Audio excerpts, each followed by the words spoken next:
Welcome back to another edition of the Night Report podcast. I'm your host, Mike Broadbent. Joining me once again is my co-host, Richie O'Leary. Another commitment pod here, this time from a defensive tackle, Germaine Pulk. He is listed at 6'3", 275 pounds from St. Francis de Sales High School in Toledo, Ohio. He had a litany of other Power 4 offers, including Boston College, Iowa State, Michigan State, Purdue, Wisconsin. He was on an official visit last weekend at Boston College, but things wrapped up in his recruitment this weekend in Piscataway. He announced his pledge to the Scarlet Knights late on Sunday night. Rich, how did this recruitment end up with him committing to the Scarlet Knights? Lather, rinse, repeat. Recent offer, and this one's more recent than any of them, offered last week after Arthur Scott ended up committing to Wisconsin following his official visit there. He was actually, Germaine Polk himself was considered a Wisconsin lean before Arthur Scott committed. So that obviously didn't happen. Wisconsin was supposed to host him this upcoming weekend. Rutgers offers him. Rutgers gets in and swoops in real quick and says, hey, this kid's actually pretty good. We're going to take him. We missed out on Scott. It's fine. We'll take the guy. We'll take I don't even want to call him a second place prize because he's pretty damn good on tape. He had previously had a top 5 at Boston College, Iowa State, Michigan State, and Wisconsin. With the new Rutgers offer, they obviously jumped into the race, making it a top 6. Rutgers got him on campus. He loved everything about it. Loved the coaching staff. Really connected with Coach Charlie Noonan. Charlie Noonan's been great on the recruiting trail, by the way. He played a big role in Latrell Noel, who we love to say. You have to say it every pod if you can. He also played a big role in a lot of other guys. He played a big role in getting Logan Anthony. He played a big role in now getting Germaine Polk. He is actually doing really well on the recruiting trail, and it's not just him, it's Scott Vallone too. These former Rutgers defensive tackles, just former Rutgers players on staff in general. David Rowe's doing a good job. Like all these former Rutgers players are doing a phenomenal job, and it's an easy selling point when you played for Greg and you played for during his best years at Rutgers. Hey, look what I did there. Hey, look what I did there. We could do that here with you. So easy sell right there, but no defensive tackles in the class. They wanted to get him on campus. They wanted to get it locked up pretty quickly. I actually thought Amir Clark might be the first guy that would end up committing, but ended up being Germaine Polk. And Germaine Polk came to campus, and it sealed the deal. So it was kind of just as simple as that. They pushed, they got him, and that was it. So Iowa State and Iowa are both canceled. That's it. Done, null and void. Stamped the thing for the Scarlet Knights.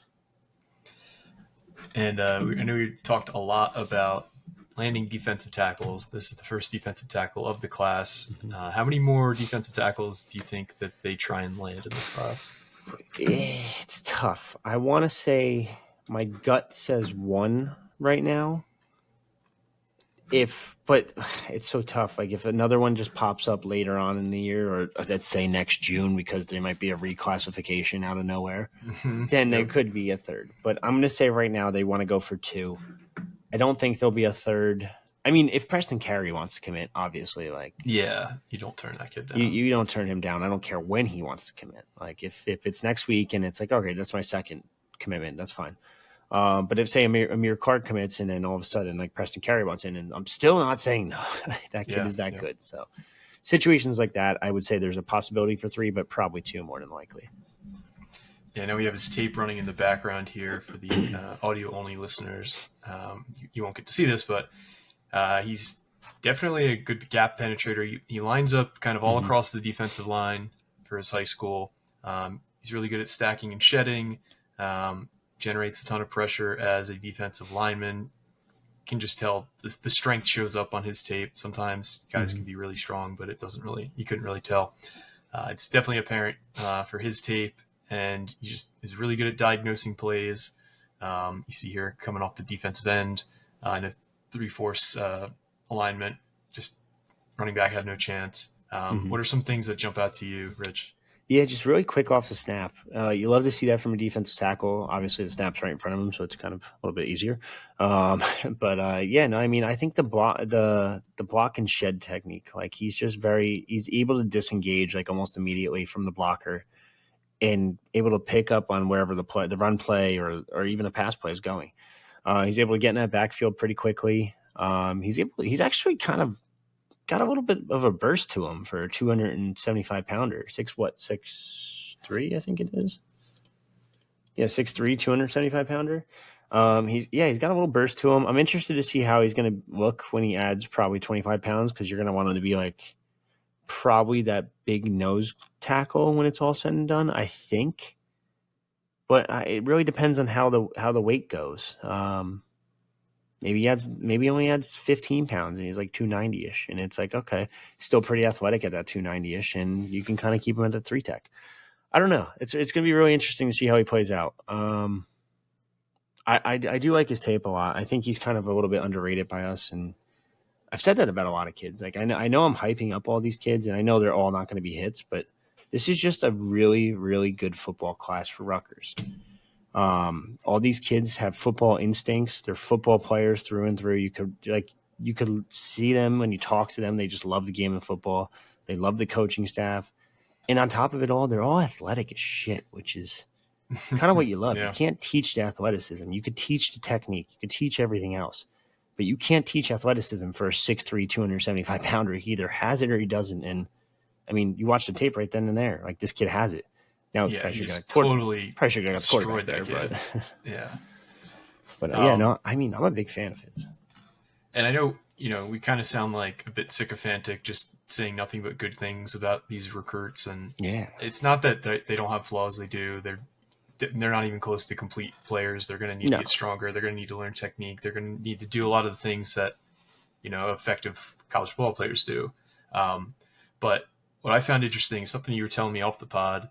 You were at a camp tonight, and you're talking to some people at Rutgers, and it's not just us saying this. They feel like this is the best class that they've had under the Greg Schiano 2.0 era. Do you have anything you'd like to kind of talk about from what you're hearing? Yeah, I mean, the numbers say it alone. I know it's the number 8 recruiting class right now, and that's going to change, of course. Just because the recruiting rankings are going to completely change when all the other guys get the 5 stars and 4 stars and all that other nonsense. But even right now, like based on the points system that we have, it's only based on the top 20 recruits. So as of right now, Rutgers is at what, 21, 22? I forget, 22, I think now. But that's going to change because they're probably going to get some other higher ranked kids in the class too. As if you kept it the way it is right now, it's a top 30 class as of the 2025 cycle. When you add in those other kids that are probably going to be higher ranked, and you add in some of these other kids that I still think should be higher ranked that are already committed, it's probably only going to get higher. Like, I think this has the potential to be a top 25 class when it's all said and done. There's just a lot of talent from top to bottom. Like, I really don't see many flaws. And I know the staff hypes it up. I know we're hyping it up too a little bit. But, like, you watch these kids' tapes, and it's like, for a second, I'm kind of like, oh my God, like we're seeing actual like good football. Like, and don't get me wrong, like early Greg Schiano, like it was a tough sell.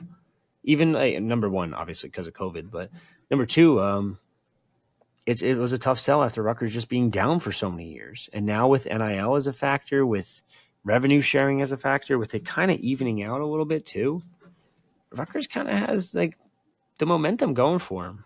Like a school like Rutgers, I should say, has the momentum going for him. A lot of schools at that level do. And it's not just Rutgers. There's several others around the area too. But like those like middling Power 5 teams now have a significant advantage if they can get their money together. And Rutgers has done that, especially with high school recruiting. A lot of schools spend it on the portal. Greg Schiano is all about developmental programs and developing them from scratch. Get these guys in from the get-go, from freshman year, and there's a good chance you can keep them for multiple years if you want to. Obviously, you're gonna have to pay them if they prove that they're worth, and that's what everyone's fear is with, like, say, AJ Serace. Like, everyone's panicking, like, oh my God, what if he's good? Like, are we gonna pay him? Like, yeah, you're gonna fucking pay him. Stop. Like, but they have money right now to spend with the best of them in high school football recruiting. Now, are they going to spend with the best of them in portal recruiting? Hard to say. Like last year, they did. They were a top 10 class if you go based on On3's rankings, which included departures and arrivals. So, I mean, when you have money, it's a lot easier. When you factor in the fact that it might be an even playing field going forward because Rutgers wasn't cheating like most of those guys. Yeah, then it might be even easier for Rutgers. So I know they're very hyped about this year's team. I know they're very hyped about this year's recruiting class. I think this is kind of just the start of something, and you're starting to see this with high school recruiting specifically, just because these kids' tapes are just light years above what we saw in 2020 and 2021. Again, COVID years, so it's hard to judge, but we'll see. I am very confident that this class was going to be one of the better ones. Yeah, totally agree. And it's nice that it's kind of been backed up by some of what you heard in person as well. Yeah, that always helps too. When Yeah. someone else telling me, it's like, oh, okay, I am right. I'm not stupid. Yeah. That's kind of all we got. Is there anything else on Polk that you wanted to hit on before we get to our next commitment pod? No, I don't think so. His teammate, Jonathan Brown, was also on campus. Someone right, to keep yep. an eye on.